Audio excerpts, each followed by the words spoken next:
Good morning study में आपका स्वागत है। पतंजलि विज्ञापन पर सुप्रीम कोर्ट सख्त। रामदेव और बालकृष्ण से कहा, आपने हर सीमा तोड़ी। अब खबर विस्तार से।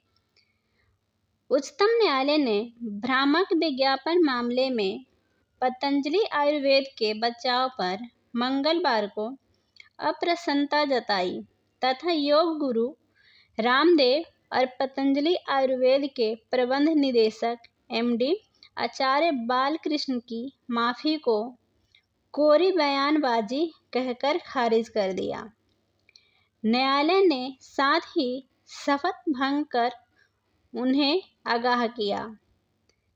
न्यायमूर्ति हिमा कोहली की अध्यक्षता वाली पीठ ने अपने उत्पादों की प्रभावकारिता के बारे में पतंजलि के बड़े दावों और कोविड-19 महामारी के चरम दौर में एलोपैथी को बदनाम करने पर केंद्र की कथित निष्क्रियता पर भी सवाल उठाया और पूछा कि सरकार ने क्यों अपनी आंखें मूंदे रखी।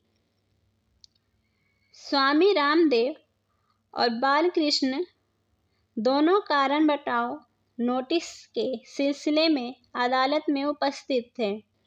कारण बताओ नोटिस में पूछा गया था कि उनके खिलाफ अवमानना कार्रवाई क्यों न शुरू की जाए।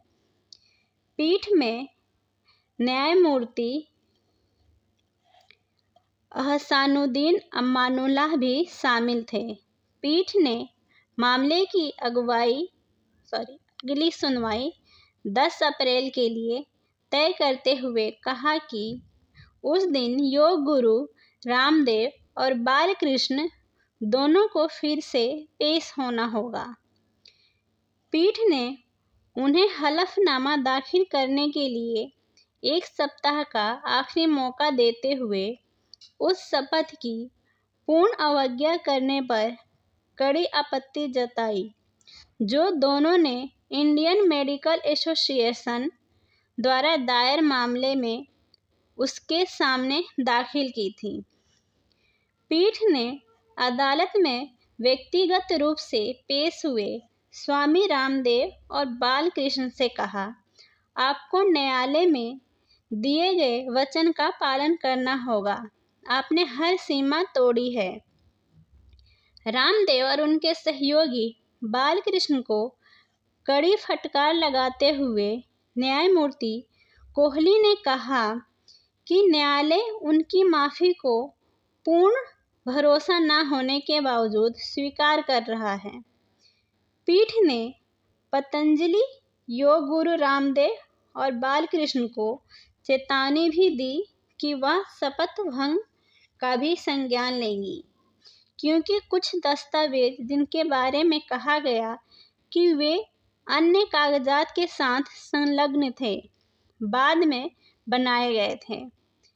पीठ ने कहा, यह शपथ भंग का स्पष्ट मामला है। हम आपके लिए दरवाजे बंद नहीं कर रहे हैं, बल्कि हम वह सब बता रहे हैं जिसका हमने संज्ञान लिया है। पतंजलि आयुर्वेद लिमिटेड ने 21 नवंबर 2023 को सर्वोच्च न्यायालय को आश्वासन दिया था कि वह किसी भी कानून का, खासकर उसके उत्पादों के विज्ञापन या ब्रांडिंग से संबंधित कानूनों का उल्लंघन नहीं करेंगे। उसने पीठ को यह भी आश्वासन दिया कि औषधीय प्रभावकारिता का दावा करने वाला या चिकित्सा की किसी भी प्रणाली के खिलाफ कोई भी आकस्मिक बयान किसी भी रूप में मीडिया में जारी नहीं किया जाएगा। शीर्ष अदालत ने कहा था कि पतंजलि आयुर्वेद लिमिटेड इस तरह के आश्वासन को लेकर प्रतिबद्ध हैं।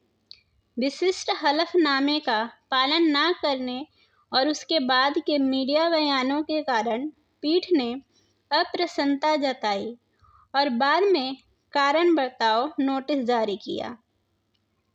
न्यायालय ने पतंजलि के प्रबंध निदेशक के इस बयान को भी खारिज कर दिया कि औषधीय एवं प्रशासन सामग्री जादुई उपचार अधिनियम पुराना है और कहा कि पतंजलि आयुर्वेद के विज्ञापन अधिनियम के दायरे में है और अदालत से किए गए वादे का उल्लंघन करते हैं। पीठ ने रामदेव और बालकृष्ण को परिणाम भुगतने के लिए भी तैयार रहने की चेतावनी दी। पतंजलि आयुर्वेद के प्रबंध निदेशक का प्रतिनिधित्व कर रहे वकील ने न्यायमूर्ति कोहली ने कहा कि उनकी माफी इस अदालत को संतुष्ट नहीं कर पा रही है और हमें लगता है कि यह कोरी बयानबाजी मात्र है। सुनवाई की शुरुआत में जब पतंजलि और अन्य के वकील ने अनुपालन के हलफनामे दाखिल करने के लिए कुछ और समय मांगा तो पीठ ने कहा कि कुछ मामलों को तार्किक निष्कर्ष तक ले जाना होता है और इस तरह उदारता जैसी कोई चीज नहीं हो सकती। न्यायमूर्ति कोहली ने कहा, अवमानना का उद्देश्य किसी व्यक्ति को यह एहसास कराना है कि कानून का गौरव सबसे ऊपर है। पतंजलि का प्रतिनिधित्व करने वाली वरिष्ठ अधिवक्ता विपिन सांधी ने कहा कि कंपनी के मीडिया विभाग को इस तथ्य की जानकारी नहीं थी कि शीर्ष अदालत ने उसे उसके द्वारा निर्मित और विपणन किए गए उत्पादों के विज्ञापन और ब्रांडिंग को रोक दिया था, जो अधिनियम में निर्दिष्ट बीमारियों, विकारों या स्थितियों का इलाज करने के लिए हैं। न्यायमूर्ति कोहली ने पूछा, श्रीमान सांघी, जब एक बार अदालत कार्रवाई शुरू हो गई है और आपके द्वारा अदालत को विशिष्ट हलफनामा दिया गया है, तो इसे निर्माण से लेकर विज्ञापन और बिक्री की पूरी श्रृंखला तक अवगत कराना किसका कर्तव्य है? पीठ ने कहा कि हलफनामे का अक्षरशः पालन किया जाना चाहिए। न्यायमूर्ति कोहली ने कहा, ऐसा नहीं हुआ। अब महज यह कहना कि आपको खेद है, हम भी यह कह सकते हैं कि हमें खेद है और हम इस तरह के स्पष्टीकरण को स्वीकार करने को तैयार नहीं हैं। आपका मीडिया विभाग आपके कार्यालय में एक अकेला द्वीप नहीं है। रामदेव की ओर से पेश वरिष्ठ अधिवक्ता बलवीर सिंह ने अदालत से कहा कि योग गुरु बिना शर्त माफी मांग रहे हैं और बेहतर शपथ पत्र पेश करेंगे। न्यायमूर्ति कोहली ने कहा कि रामदेव और बालकृष्ण के कद और सामाजिक सम्मान को ध्यान में रखते हुए उन पर उचित व्यवहार करने की एक बड़ी जिम्मेदारी थी और उन्हें न केवल जनता बल्कि अदालत को भी बेहतर स्पष्टीकरण देना चाहिए।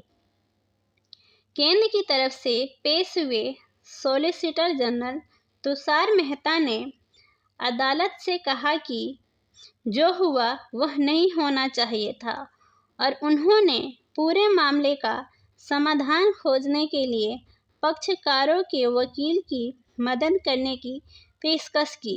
उन्होंने कहा, जो हुआ वह नहीं होना चाहिए था। न्यायालय ने पतंजलि आयुर्वेद के उत्पादों और उनके चिकित्सीय प्रभावों के विज्ञापनों से संबंधित अवमानना कार्रवाई के मामले में 19 मार्च को रामदेव और बालकृष्ण से व्यक्तिगत रूप से अपने समक्ष पेश होने को कहा था। पीठ ने कंपनी और बालकृष्ण को पहले जारी किए गए अदालत के नोटिस का जवाब दाखिल नहीं करने पर कड़ी आपत्ति जताई थी। न्यायालय ने कहा था कि उसे योग गुरु को कारण बताओ नोटिस जारी करना उपयुक्त लगता है, क्योंकि पतंजलि द्वारा जारी विज्ञापन 21 नवंबर 2023 को अदालत में दिए गए हलफनामे का विषय है।